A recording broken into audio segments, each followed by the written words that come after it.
So good afternoon, everyone. A very warm welcome to all the distinguished speaker, participants, and educator joining us from across India. On behalf of Atlas Caltech University and the Association of Indian University, AIU, I, Dr. Sarika Chauhan, and Dr. Poonam Singh, we are delighted to welcome you all to the inaugural session of this 5-day FDP on Pedagogy 4.0, Redefining Education with MOOCs and Digital Content Development. We are truly grateful to see such enthusiastic participation as we begin this meaningful 5-day academic journey. Atlas Caltech University, a NAC 8th grade multidisciplinary university in Mumbai, stands at the forefront of modern industry-aligned higher education in India. Our leadership comprises distinguished visionaries Dr. Indu Shahani, President and Chancellor, Mr. Siddharth Shahani, Co-founder and Executive President, Dr. Hina Thakkar, Pro-Vice Chancellor, Dr. Rajan Velukar, Vice Chancellor, Dr. Parag Amin, Registrar.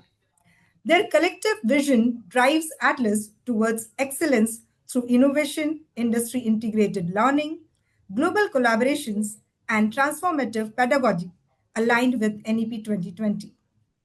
Atlas offers cutting-edge programs in design and innovation, management and entrepreneurship, and digital technology, and in law, preparing learners for Industry 4.0 and beyond.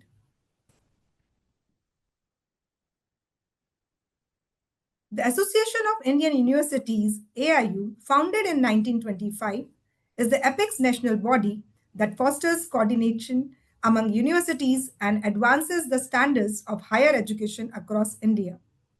AIU is guided by esteemed leaders, Dr. Mrs. Pankaj Mittal, Secretary General, and Ms. Ranjana Parihar, Joint Secretary. Their leadership ensures robust capacity building programs, academic reforms, policy harmonization, and collaborative initiatives that benefit universities across the nation.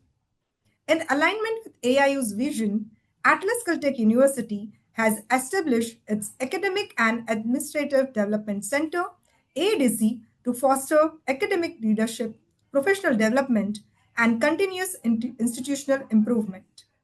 The ADC focus on faculty development, training, teaching excellence, and administrative capacity building, empowering educator to adapt to today's rapidly evolving educational ecosystem.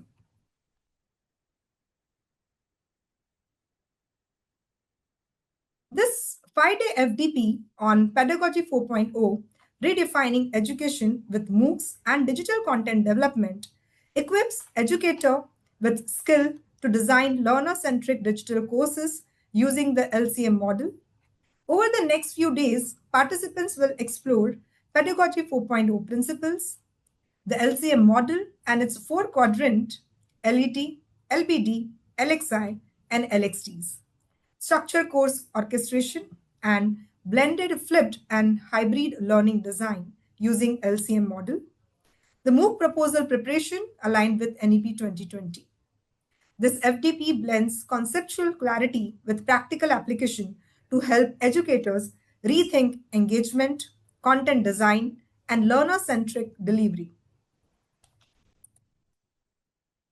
Now, it is my privilege to introduce our keynote speaker for today's inaugural session, my guru and mentor, Professor Dr. Sameer Sahasrabuddhe, Professor of Practice Design, IIT Gandhinagar, and Vice President at Tech Society. Professor Sahasrabuddhe is a distinguished educator, design practitioner, and edtech innovator with over 25 years of multifaceted experience spanning animation, filmmaking, instructional design, visual communication, and large-scale e-learning development. He is one of the key contributors to the learner-centric MOOC model, LCM model, and has developed highly impactful MOOCs on platforms such as Swayam, IIT Bombay X, NPTEL, and edX, reaching thousands of learners globally. His leadership journey includes serving as director at EMMRC Pune and contributing to several national edtech committees under UGC, CEMCA, and AIU. His research spans learner engagement, accessibility, learner analytics, augmented podcasts, and serious games supported by major international and national research grants. He is also a recipient of multiple prestigious awards and continue to mentor young educators and researchers across the world. We are honored to have him here today with us. Sir, we now invite you to deliver the keynote address on Pedagogy 4.0, Redefining Education with MOOCs and Digital Content Development. Over to you, sir.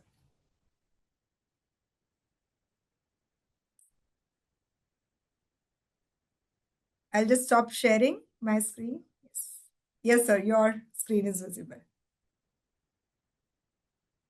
Sir, you have to unmute yourself.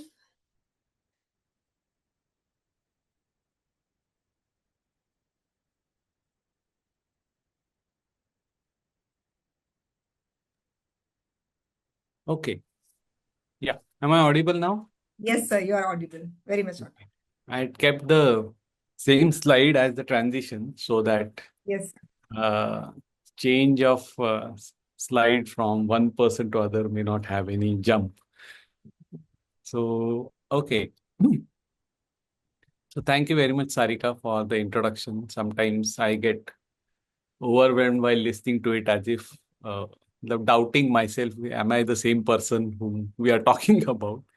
But yeah, I think it has been a privilege to be in so many interesting places and meet so many nice people who actually guided a designer like me to be here talking about redefining education and talk about MOOC and such topics. Maybe for the first 25 years of my life, I would have never imagined that I would be doing this one day. But I am kind of doing it every day nowadays. In fact, this is my second keynote address of the day. So I had a keynote address in the morning where there was a similar FDP refresher course started in Central University, Kerala, and they had invited me online. So because both of them were online, you can see that, okay, I can talk to people in Kerala as well as in Mumbai, sitting in Gandhinagar on the same calendar date. So yes, I don't have to explain the advantages of online education at all, but we will look at some things which are evolving and how. So by the time we just get going, I would like all of you to uh, just type out your domain in the chat box so that we know uh, whom we are talking to. Okay. So just write the domain. You can write the basic domain and then you can write specific topic if you wish to. So yeah, okay. Chinese language education. We have teacher education, uh, marketing, economics, content creation for teacher training, marketing and research. Okay, art, design and education. Neelam Bhosle. Okay. Okay, great. Oh, we have animation also. Why? Nice, nice. Oh, that's so nice to hear. Very rare, but yes. So there are some design faculty members here, so that is also nice to know. Yes, sir. So in Atlas, sir, we have three schools like design school is me and technology, and the fourth one also, the law school. So all the faculties are attending. So from Atlas side and even from the other, like outside Atlas also, the faculties are from a different domain. So you can Okay. see the, Yeah, yeah. The spread, multidisciplinary. yes, I can see that. Okay. So also I wanted to just have one more question. Can you write your years of uh, engagement with academia? You can just write down a number. Okay, 10, 5, 16, 15, 20, 10. Oh, lot of double digits. That's nice. Okay, 24. Okay, good. 13. Good. So I'm happy with both the things. Good numbers and good number of people writing. So both are a nice thing to have. So I'm sure we are in a good company today for the next hour and a half, maybe. Um, so let's just get to this big word, pedagogy 4.0. So that is what I thought I'll first come up, because I can see that there is a range of people from 5 years to 24 years, let's say, as the extremes. Um, and I'm sure as a teacher, everyone has a different definition of pedagogy and how we utilize it. So I wanted to uh, keep prodding at this part as the beginning. And then I wanted to know from you, what is it that you would be expecting this FDP or the speakers of this FDP to uh, talk to you about. So let's, if somebody wants to say something uh, upfront before we start, go ahead. So what would be one takeaway you would like to have from this FDP? What would that be?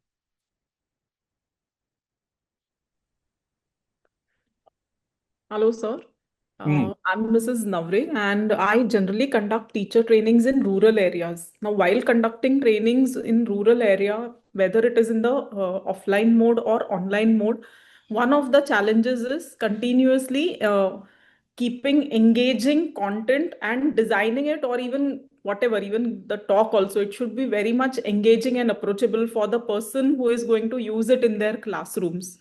So through this workshop, I am definitely looking at how I can engage them, and at the same time, I can make the most of the NEP and pedagogy, which has been a part of NEP and all these trainings which are asked. So that's what I'm looking at, sir. Okay. So, yeah, people listening to this can react in multiple ways. You can say +1 to who was speaking just now? Neelam. Nee. So it was Nisha. Nisha. Yeah. So you can say +1 to Nisha and my point. So I have something. Exploit the power of MOOC and digital content. Okay. Yeah. Engagement plus willingness. Okay. So one more question. How many of you have enrolled yourself in a MOOC and completed it? So you can tell me the name of the MOOC and yeah, Nishit, go ahead. So there was one on Chinese philosophy. It was conducted by a professor by Xi'an Jiaotong University. Uh, that was the only one which I've completed. There have been others which I have given up half, but that was one which I completed all till the end. Okay. Are you pressing the recording button? Not on my side. I thought you wanted to stop the recording when you said I have not completed many MOOCs. So, okay. It just stopped at that point. Anyway, jokes apart. So we all agree on the point that we have enrolled in more MOOCs than we have completed, right? Enrolled, but not how many? Yeah. So can you just uh, be honest about it? I will tell you my proportion also. Like, mm, yeah, Sir, on 1:10, 1:15, 1:5, whatever. sir, on Swayam, I registered for one that is of academic writing, but did not complete. Okay. fine. So it is 1:1 for you. But I completed some of the MOOCs which are on other platforms like That's Harappa and okay. Edison. We are currently looking at everything added together. We are not specifying. So is it 4:1, like registered for 4, completed 1, or is Uh, it 5:1, 7:1? You can give me that number. uh, I would like to ask a question here. The certification is compulsory to know or just the registration part? No, Because no. A complete registration is one step, which is on one side of the answer, and completion is like it could be just completion of a MOOC or certification. Either of the things should be fine. because I have registered for 10 MOOCs, I completed it, but without the certification, because Certification. content is something Yeah, which so I you was looking at. Swayam courses, you never gave the exams. No, I haven't, but I've attended all the lectures and Oh, all. okay, fine. That's a good number actually. So I have something like 60 plus courses registered in my name in various platforms. And I have not completed a single one so far. It is mostly the ones that I have. I like to know about the content of these MOOCs that out of curiosity, I registered for them. And once I got a satisfactory answer about what is this course all about, I have not done it because I did not have any certification objective, or uh, maybe, yeah, it is very wrong to say that, but I never did it only also for knowledge purpose, because I thought that once I have registered, I'll be always using it. So let me do it whenever I need that. Yeah, so it's a very high percentage. Overall, we agree that we complete less courses than we register, and we hit the button for registration. So is the case.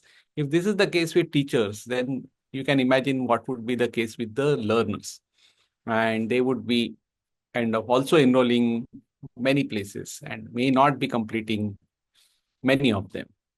So, in order to get to that pedagogy part of MOOCs, let us see how it all goes on. And at this point, I just wanted to bring a very unique perspective regarding to this very session that we are doing. It's a keynote. Why is it called a keynote? Is because like it comes from the theory of music. I thought it's a very nice general information that you can have. That for every song there is like a first note which is played, and that sets the entire mood of the song, the tone of the song, the pitch of the song, the beat of the song. So that's the importance of a keynote in music, and it is the same thing which is carry forwarded to the academic uh, gatherings, such as workshops, seminars, or conferences, symposiums, whatever you call it. So this I'm trying to keep the ethos of keynote in my talk that I'm going to have, so that you you hit the right chord from the first session onwards. So that's the objective. So I just thought it's an interesting piece of information, so I included that as a slide. But then when I say all of us are teachers and all of us have been into this academia for more than so many years. So let's see how the pedagogy has evolved in first place. Okay. So for you, when we say pedagogy 4.0, what is 1.0 for you and what is 2.0? So I want to know this answer. So first of all, type out what is the first kind of turn that happened in pedagogy, which can be termed as pedagogy 1.0. Okay. Or if you are not very sure, maybe, yeah, uh, you can speak out and give your point and then type it out. No problem. You can talk to each other over this call itself. You can just call out a name of your friend and saying, "Oh, do you think that was the answer?" I am okay with that.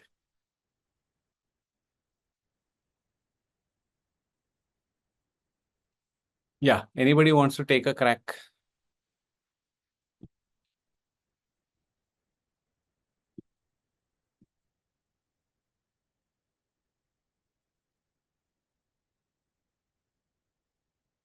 teacher-centric. Okay. Standardized knowledge. Okay. What was teacher-centric? One way. Okay. Arpita says that might be oral tradition, question and answer. Oh, okay.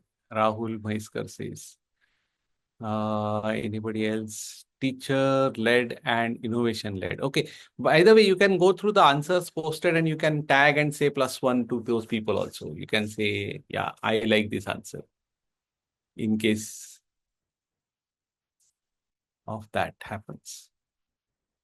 +1 to what? Sarika. From instruction to teaching to pedagogy. Okay. Deepika says that.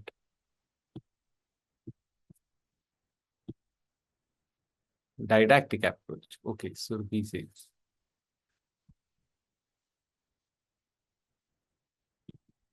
Shifting teacher-centered to learner-centered.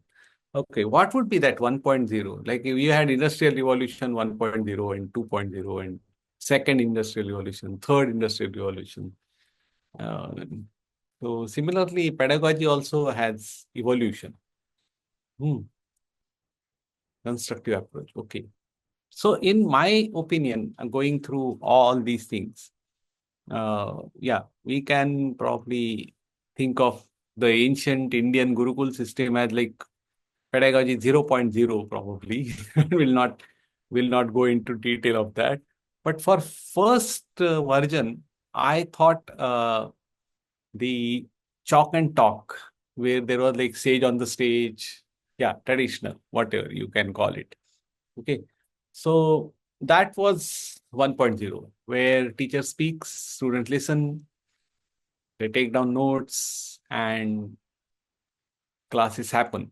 So that was the chalk and talk operating system. Do you agree with this one? Like, let's take that as pedagogy 1.0. If you agree with me also, you can say +1 to you. So then I know that we are on the right track. Or if you have a comment on that, you can come back. Okay, lots of +1s. So I'm expecting this is going good. Okay, so if this is +1, what would be the 1.0? Then what is the 2.0 of this? What happened after this? So this was having traditional classrooms and we all were kind of there. Suddenly, e-learning appeared on the horizon. Okay, so everyone was into, okay, enough of this classroom thing.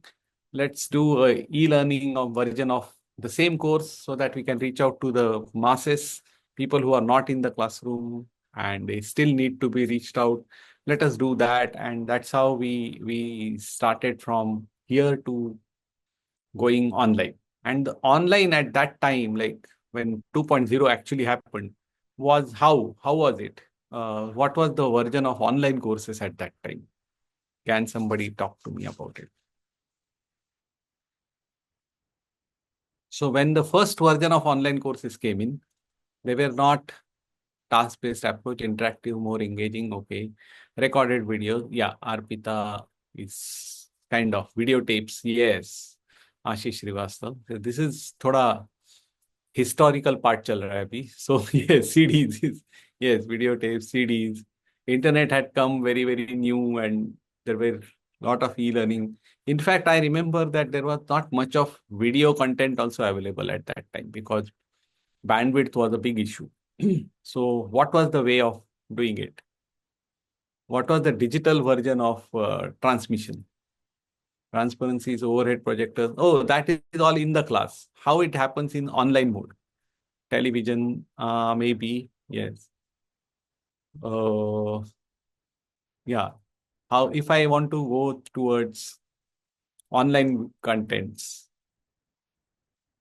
No, this is still transmission based. Online courses.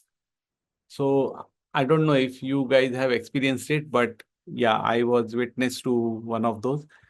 It was like upload PDFs, like hundreds of PDFs were uploaded, called as e-content. And what we had to do was we had to read all of them. And we didn't make any sense out of it, because these were just standalone. It's like digital version of the textbook. So we could hardly make out what's happening out of this. So it was the e-learning course, which used to be invariably a bunch of PDFs, or those times there were HTML pages. So just some pages after pages with some photographs or whatever. So that was, according to me, 2.0 of pedagogy, where we said instead of classroom, we go online. But it is still kind of, there was another very huge component of that were the slides. So slides also were converted to PDFs and they were uploaded. So at the end of the day, every time when you were in a course or something, you will have like bunch of PDFs downloaded, and we didn't know what to do with it. Do you agree with this definition of 2.0? You know what to do. Okay.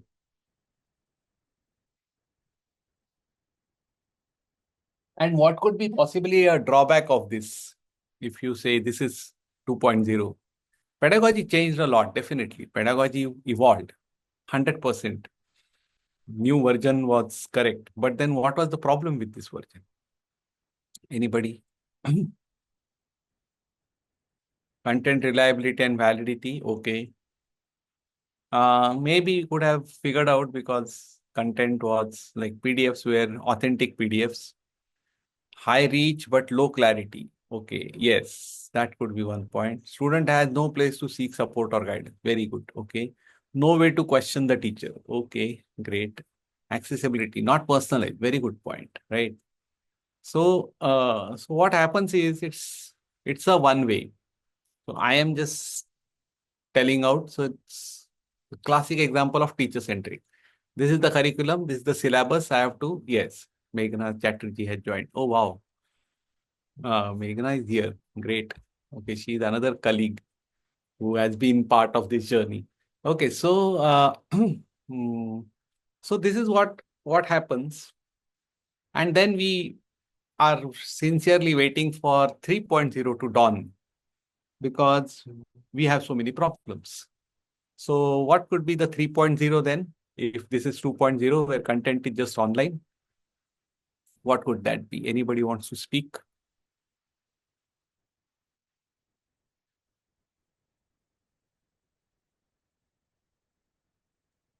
Nobody wants to Sir, speak. interactive content. Okay, great. So having some learner autonomy was the next aspirational step, obviously, right?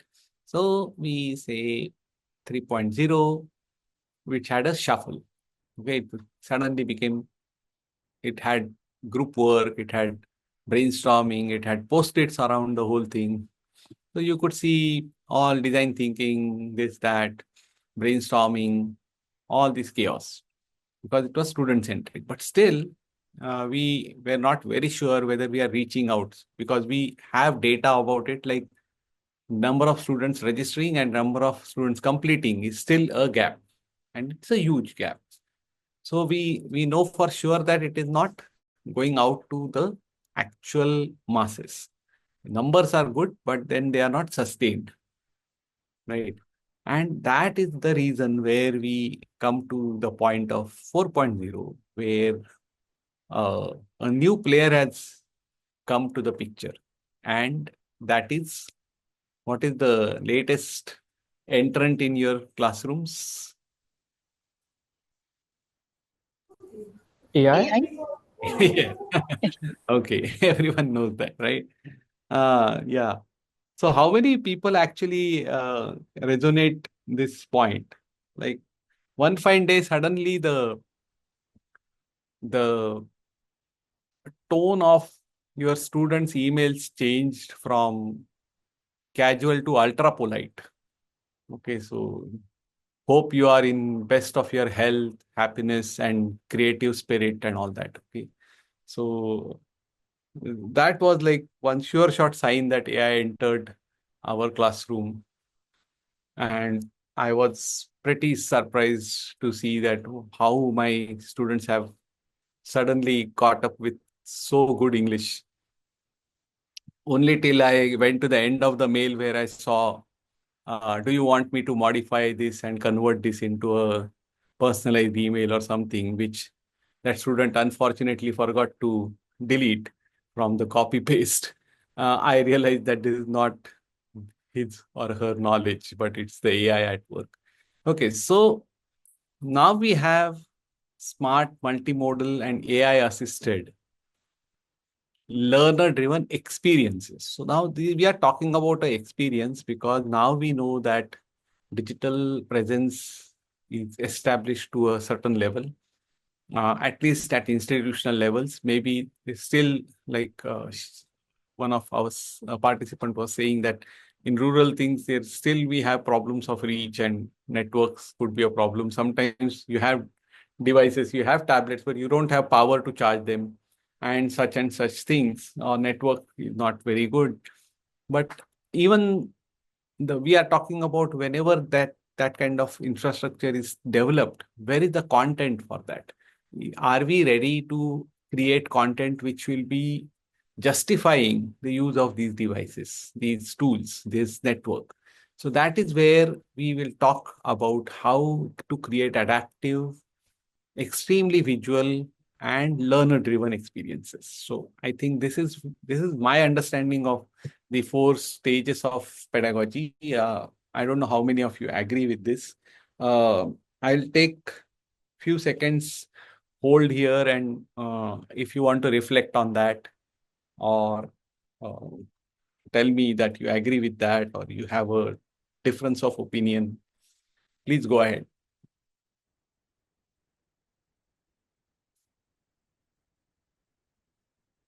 Anyone?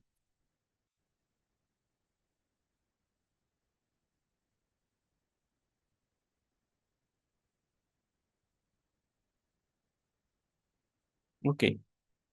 So when we say that we are reaching out to such huge number, scale, and all that, and then one of the tools which comes up handy is MOOCs.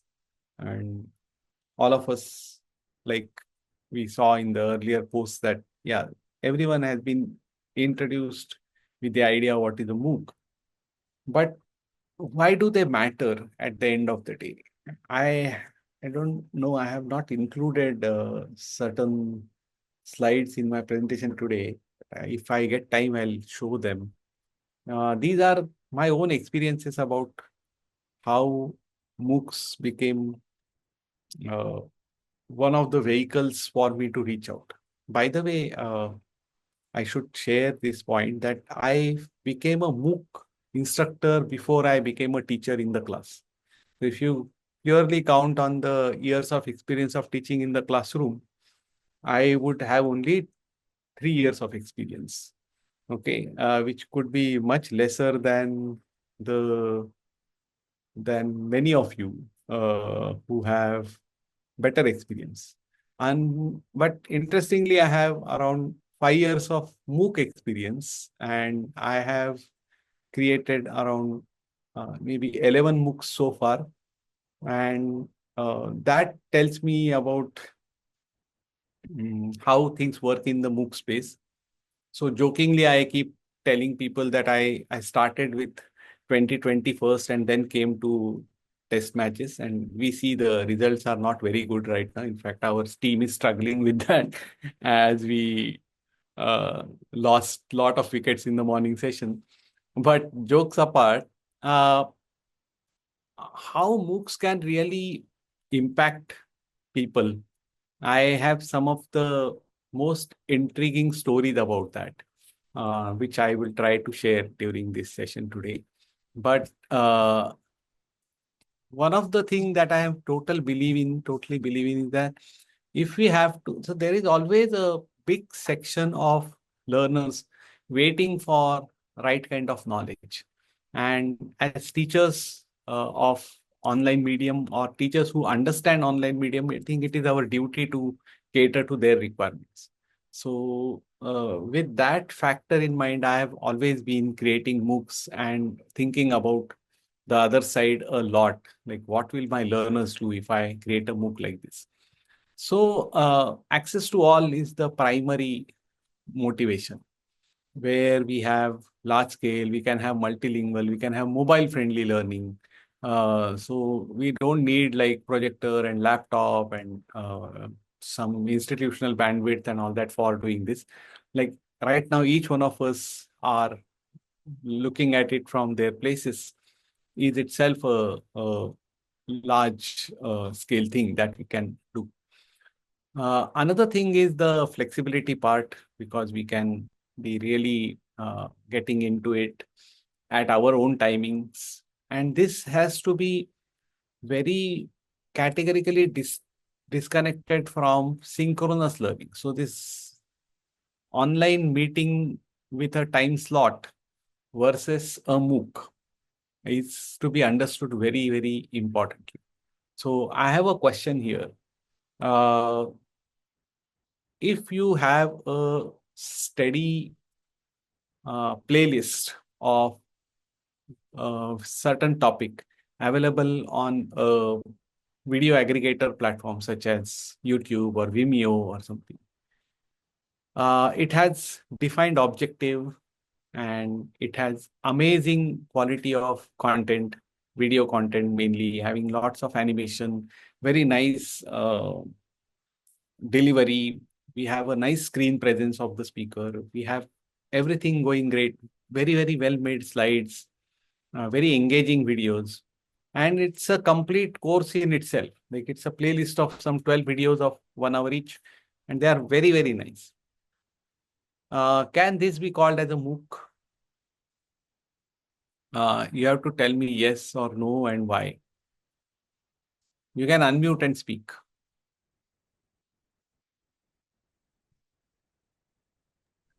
Not completely, because they don't provide a certification one, which normally anybody would look if he or she is a working professional, because certification definitely helps. And second, the goal through which they are looking, is that goal achieved or not? That also depends a lot whether they can call it MOOCs. Depends person to person. This is what I feel. Okay. So not a MOOC because it lacks certification is one point. Anybody else has another point? It's not reaching mass audience. How can you say that, Bharti? Because YouTube has more audience than my lecture on Zoom, probably. It can be considered as a MOOC because as long as it's systematically organized, and if it is in, I don't know if MOOCs are expected to be interactive or not. As long as static learning is concerned and it's systematically organized and a student is able to learn out of it, then it can be considered. Okay. So, yeah. So somebody is saying that there is no feedback to learner. Okay. Oh, 11 is also joined in. Oh my God. Okay. She is another person from the group that we have. Okay, great. Yeah, but there is no feedback for the learner.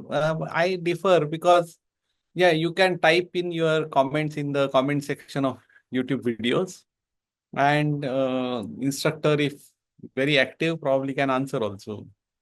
So you can get a feedback.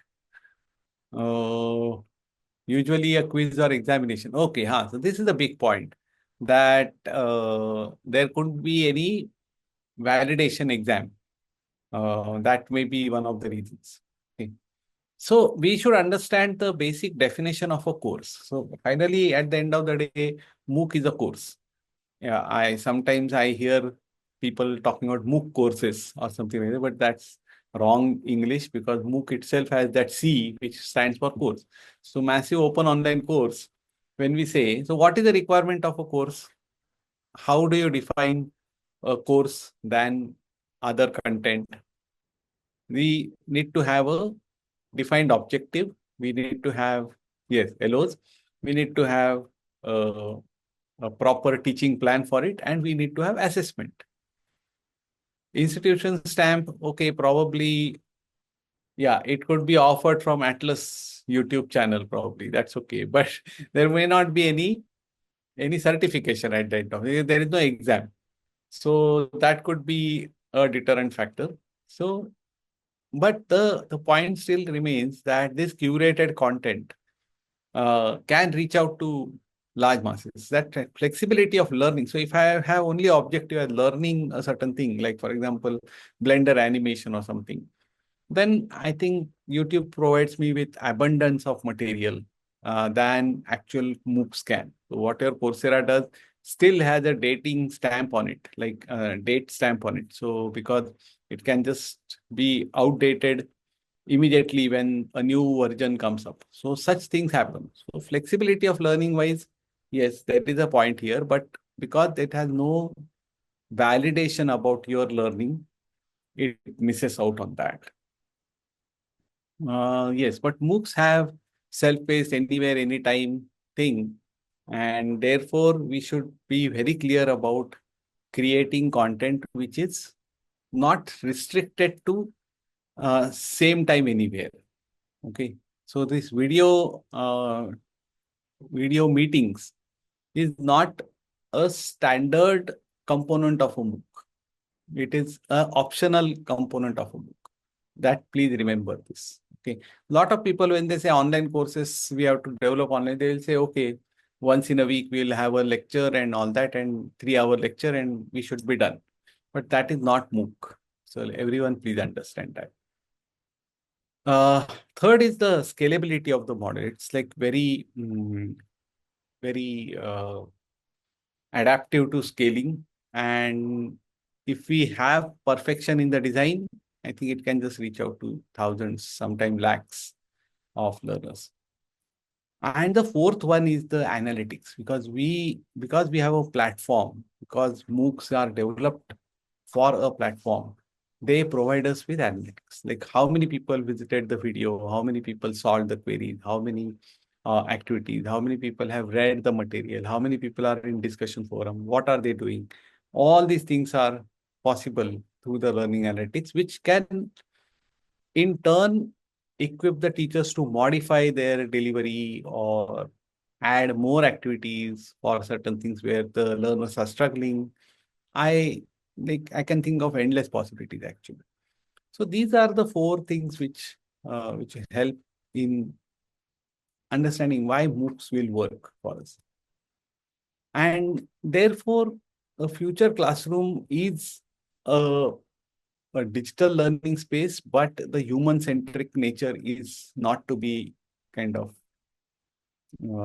skipped. You cannot skip that. In my opinion, it is hybrid by default. So we cannot have only one side of the pendulum. You cannot say that just put everything online, create amazing videos and all that, and never meet your students, because anytime, anywhere.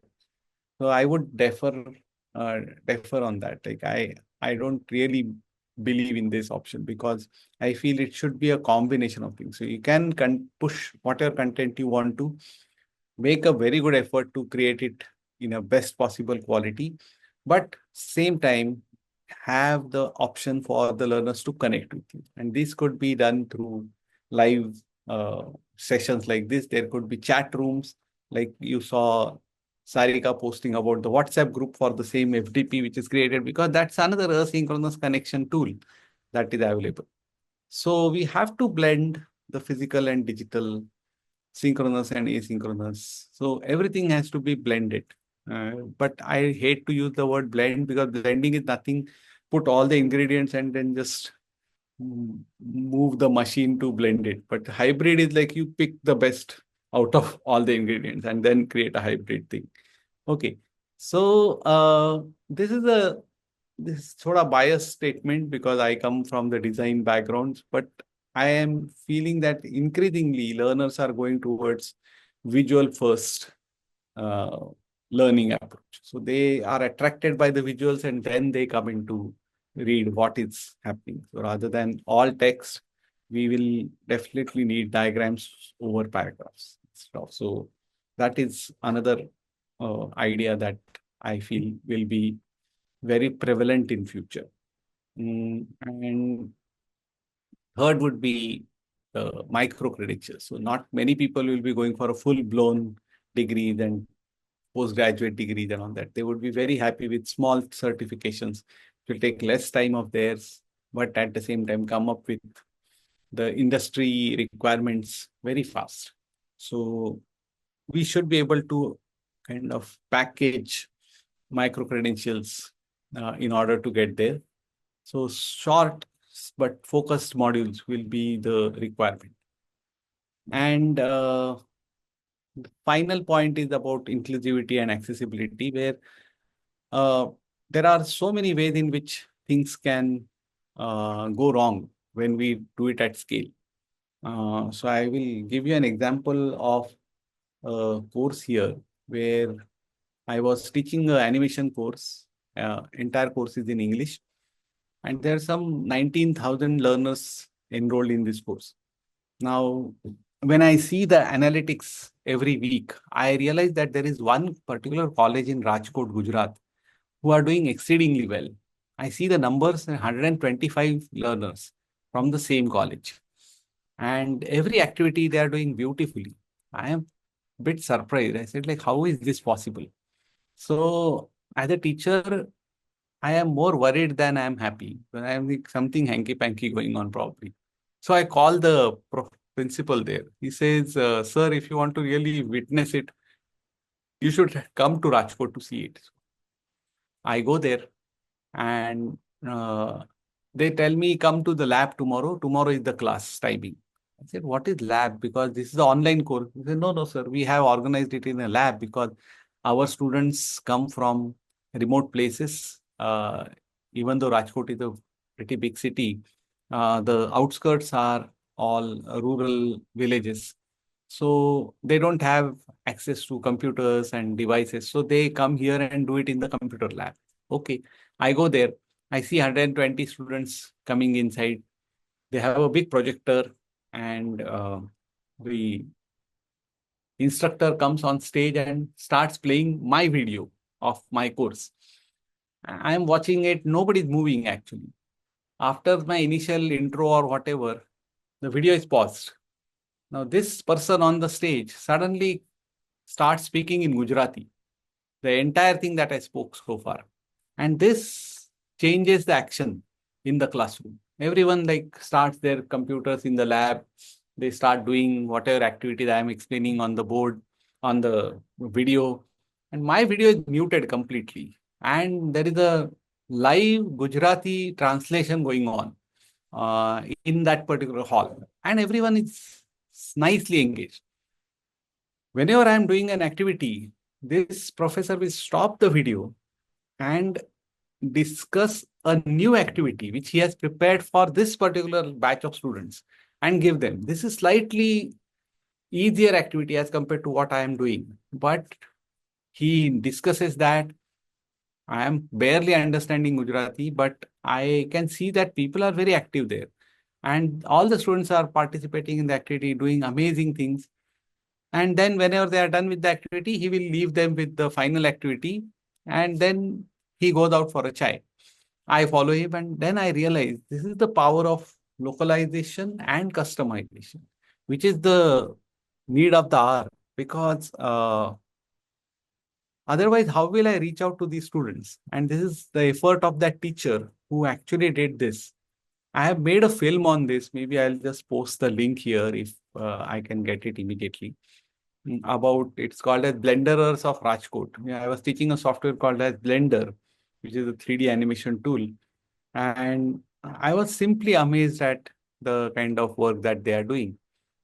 So this part is where I see that this accessibility and inclusivity will play a huge role now. And if you don't have that in your methodology, then you are not going to reach out to those people who need it the most. And therefore, learning should welcome each and every type of learner. I have one more story.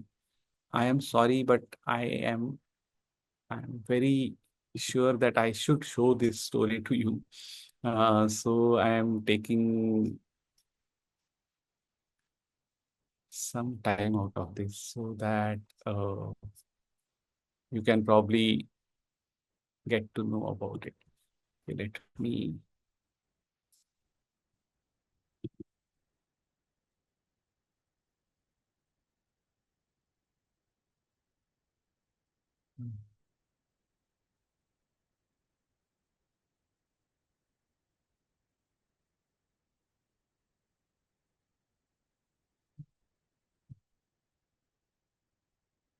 Yeah. Can you guys see this slide of Panchakanya? Yes, sir. Yes, sir. It's visible. Okay. So I got in the same animation course, I got a message from one of the my teaching assistants saying that there are some girls from a place called as Borawa near Maheshwar. So you guys may recognize this place, Maheshwar in Madhya Pradesh, which is famous for Maheshwari saris. And these girls have requested that the project that you have assigned to us is to be done by only 2 or 3 people, but we want to do it together with 5 girls. So my TA refused, saying that not possible. Samir has suggested that only 2 people should do a project.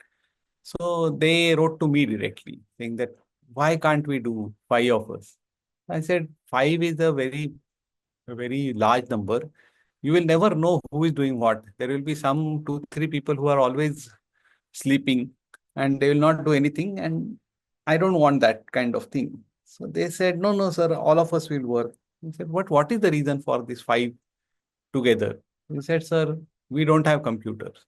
I said, but the lab has computers. Even if you don't have it at home, computer lab is very good in that place called as Borawa. He said, no, sir, but there is no transport.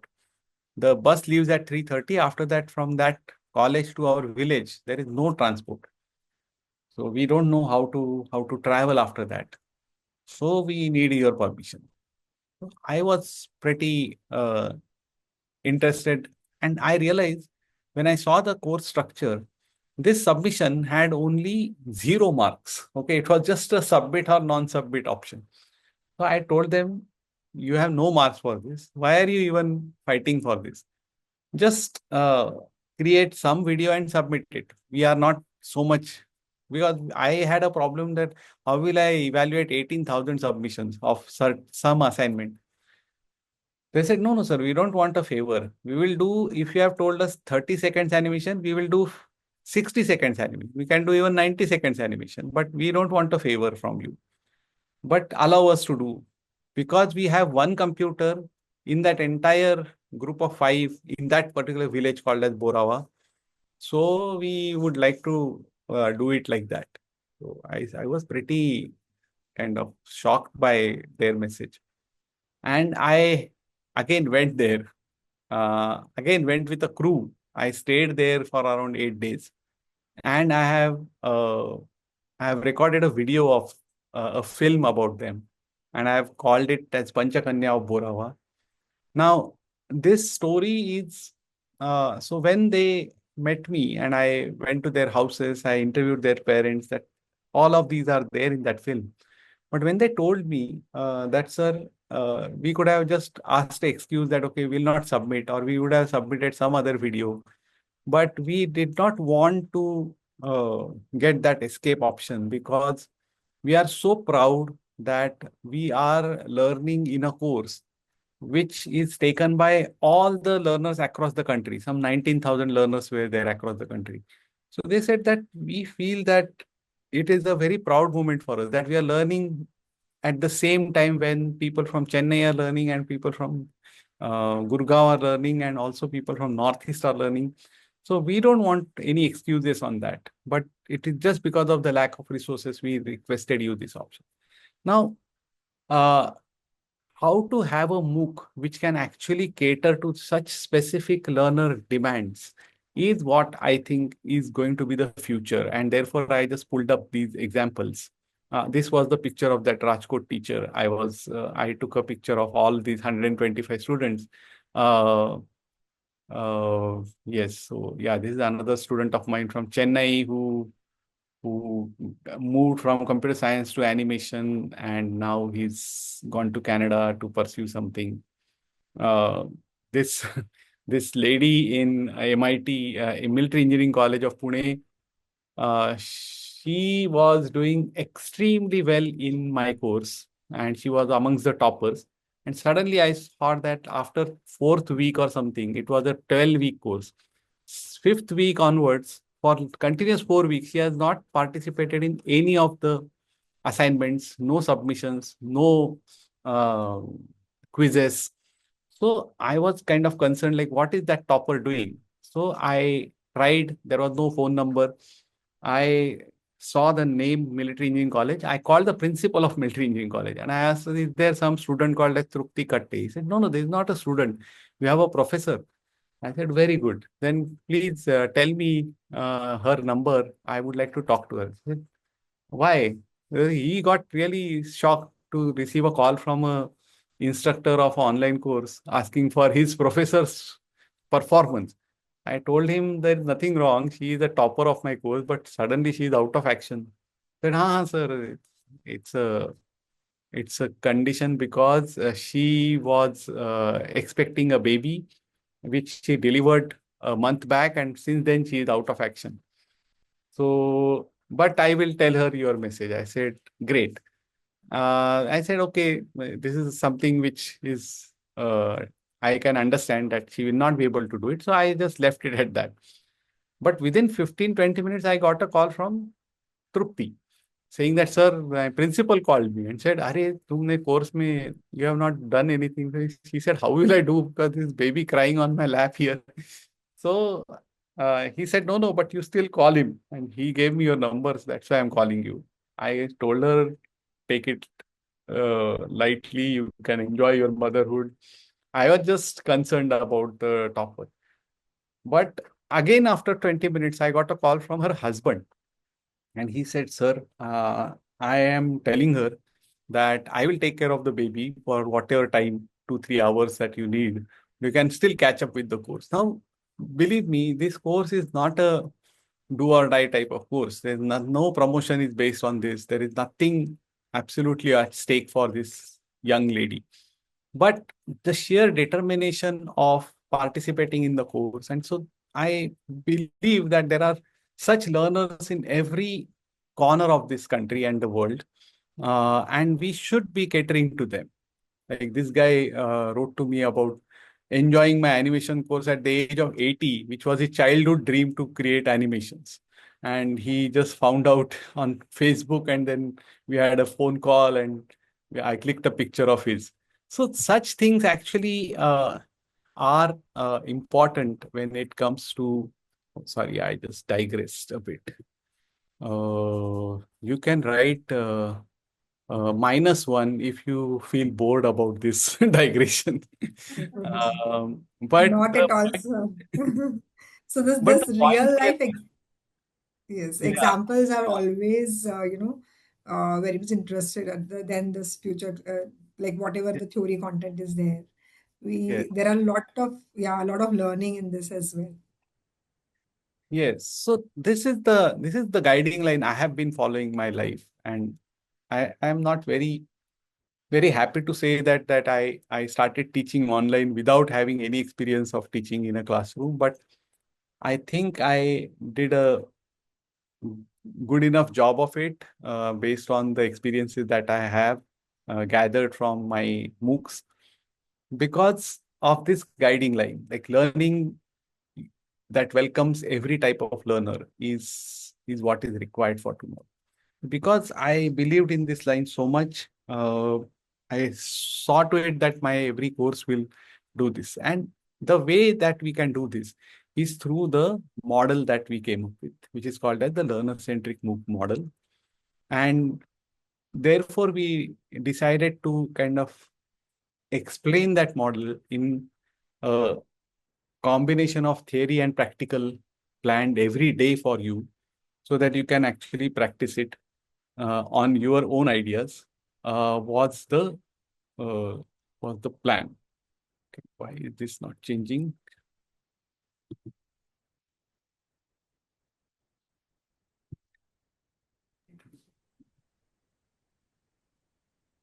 Yeah. Okay. So now we can see you can, yeah. Okay, sorry. Yes, yes, So, working.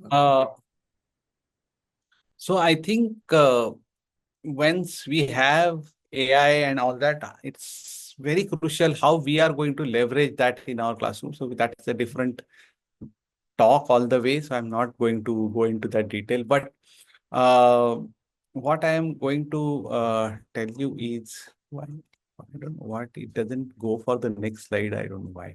Anyway, so the composition of the entire FDP is based on the major uh, quadrants of any online course, which is the videos, the activities, the experience interactions, which is the discussion forums, and which is the additional reading material, which is the extension trajectories that we call it. So I'm not going to explain too much about the model in this because that's the next session by Sarika. But what I'm going to do is just uh, kind of give you a overview of the problem area, like what happens when a MOOC is badly designed. And it typically trickles down to the point where the videos are monotonous and monologish. We don't have any engagement features. There are activities which are very trivial that people don't feel any challenge enough to solve. There are very long and unexplained reading material given out, which is also not serving any purpose. And finally, there is no discussion forum. Like what a discussion forum is, it's only like the WhatsApp group will turn into a good morning, good evening, and happy birthday kind of messages. So these are the four deterrent factors which kill a MOOC. So we have addressed exactly these four quadrants with a learner-centric approach in every quadrant. And how is what you will see in this FDP. So my suggestion is that you can start off with a very nice idea that you have in mind about what you want to do after uh, going through this FDP and what kind of course you want to create.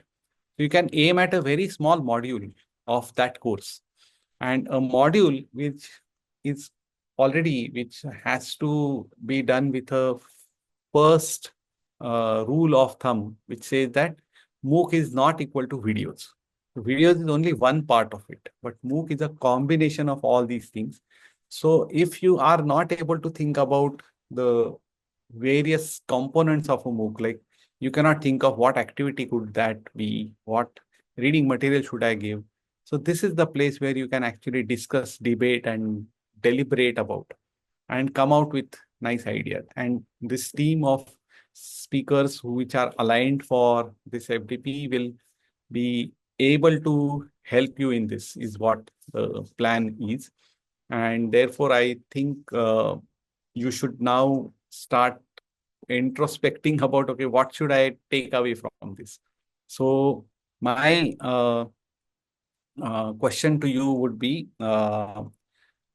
what out of all these things that I have spoken today, what is your takeaway for this particular session? Is what you can type out. And based on that, you can start thinking about one small module, which you can think as your guiding force to go through this FTP. So that every day when you meet the speakers, you can deploy that knowledge into your module and keep creating elements which will help you uh, create a full round module for that particular topic of your choice. So yeah, I would like to kind of pause here to ask you uh, what is that one takeaway for you from this session? And you can start typing that. In between, you can scan this for the talks that I have uploaded on my website. There are lots of, even including this talk is released in open source. So anyone can download this from my webpage and yeah, reuse it. It's all open source, so no issues. You can even sell it, but I know nobody will buy it because it is available for free anyway from my website. Okay, anything.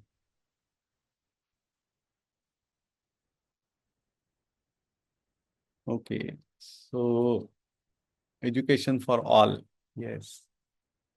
Yeah. Anybody wants to speak? Please go ahead. Or you have a question? MOOC is not equal to video. Okay. Yeah, that's a nice thing.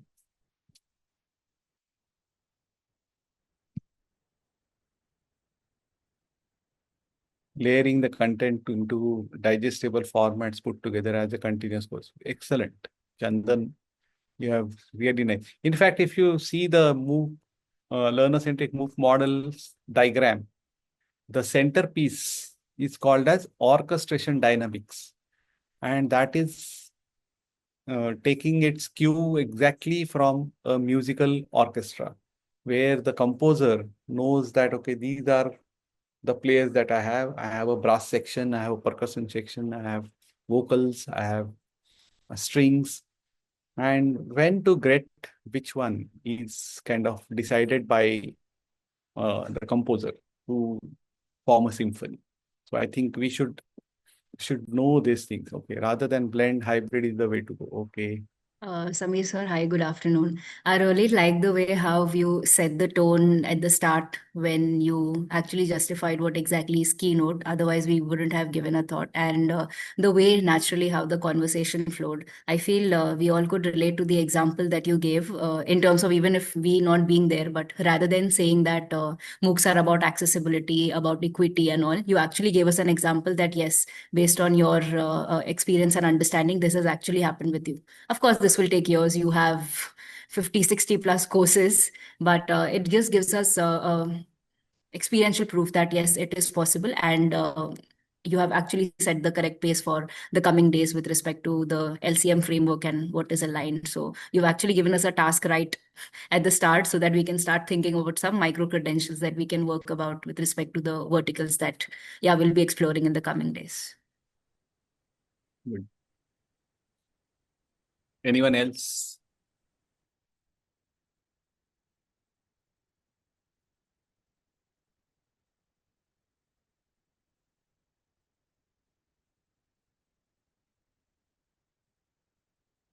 Examples is definitely an output of the MOOC strength. Okay, Rahul. Yes, you can actually visit that talks page, and there is also a films page. So in case people who are interested in films can go around and look at the films. In fact, maybe for the LXI, I don't know who is delivering the session for LXI, but they should show the LXI film actually. Daisy ma'am.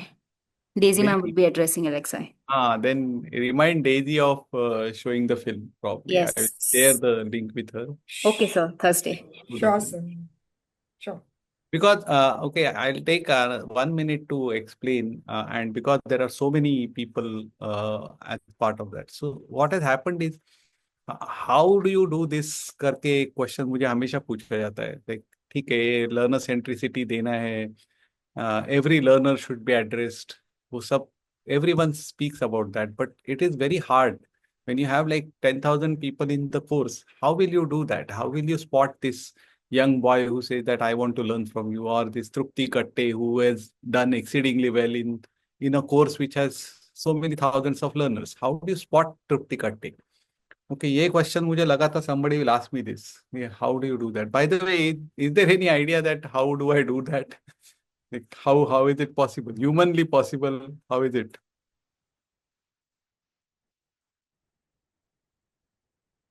Yeah, do you have any ideas how to do that? How to look after every participant?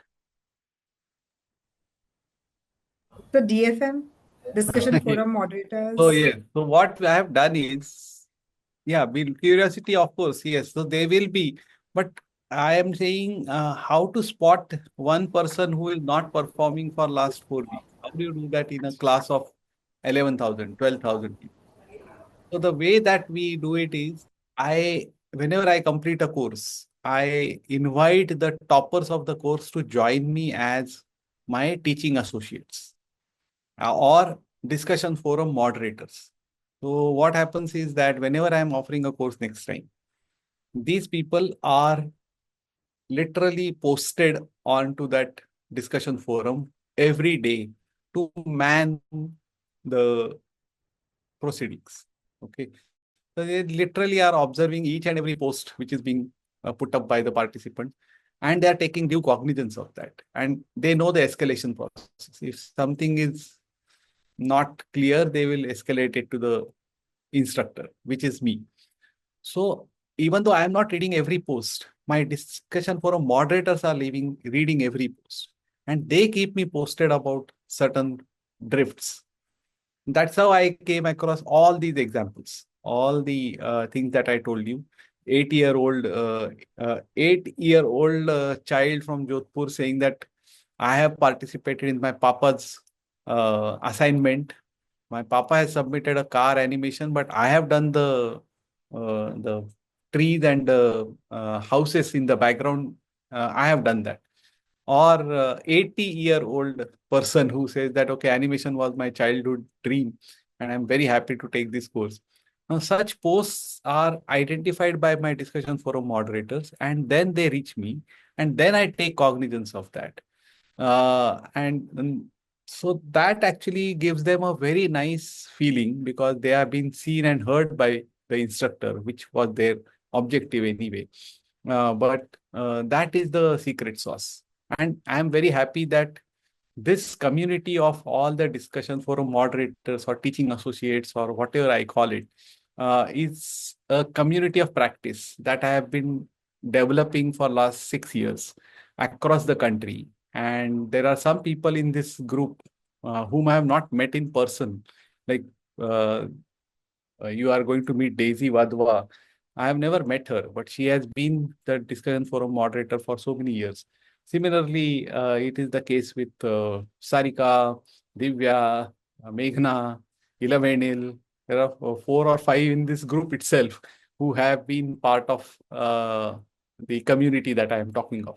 And that community is what is keeping us sticking. We have not only offered many courses, we have offered kind of suggestions and comments to endless list of learners, but we have also published research papers about it. We have created new courses, we have created workshops, we have designed FDPs, we have recorded sessions, we have participated in conferences.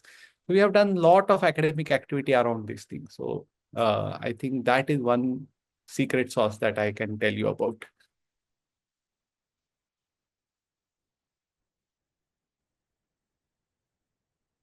Yeah, thank you, Isha. Okay, I think it is 3 o'clock. So we can take a pause here if there are not any questions or comments about, because it can be a marker for both the things. Either you understood everything or nothing. So, but No, no, whatever. sir. It's always like understood. You can see the so many response in the chat, sir. Yeah, yeah.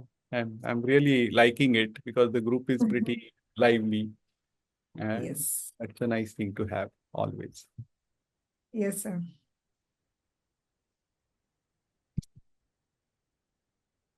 So I'll share my screen, sir. Sure, I'll stop sharing. So maybe we can take a break. I don't know you. I leave it to you. Yes.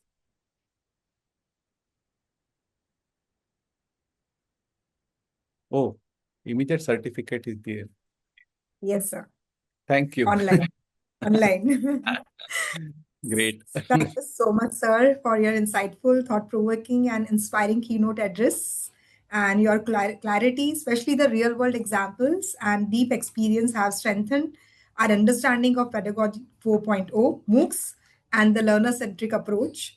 We are truly grateful for your continued contribution of digital learning and educator empowerment, including all of us. So on behalf of Atlas, AIU, Atlas, ADC, and all participants, thank you so much, sir, for setting a powerful foundation for this 5-day FDP. So on behalf of AIU, Atlas, ADC, we extend our heartfelt gratitude for your time, expertise, and enthusiasm. It is an honor to present you with a certificate of appreciation as a token of our sincere thanks. Thank you so much, sir. As I said, I request all the participants to just take a moment to finalize a topic in their mind, small enough, and then start exploring this FDP in that angle so that you'll have a tangible product at the end of the FDP. Thank you. Yes.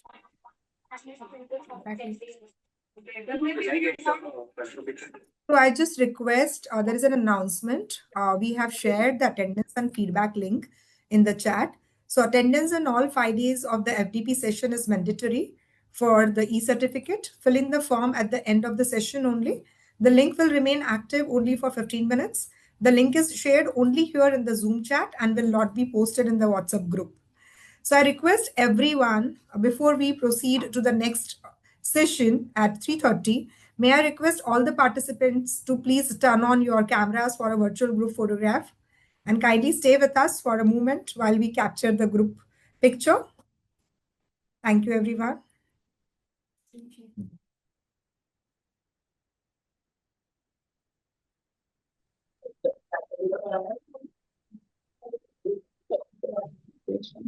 Sameer sir, if we request you to just join us for the group photograph.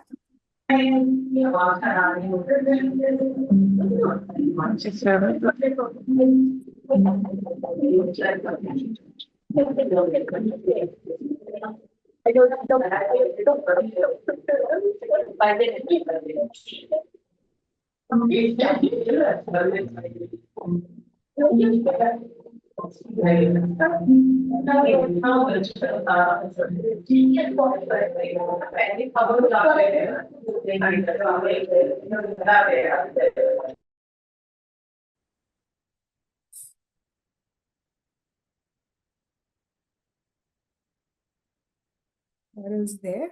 He's there.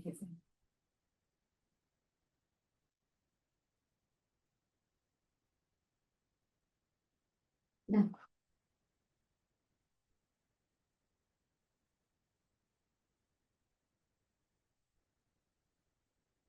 Yeah, I was saying one for the record or one for the LinkedIn. Yes. Yes, sir. Thank you so much, sir, for joining back again. So now the session got complete with the group photograph with you. Thank you so much. So please join by 3:20 for the next session. And the same Zoom link.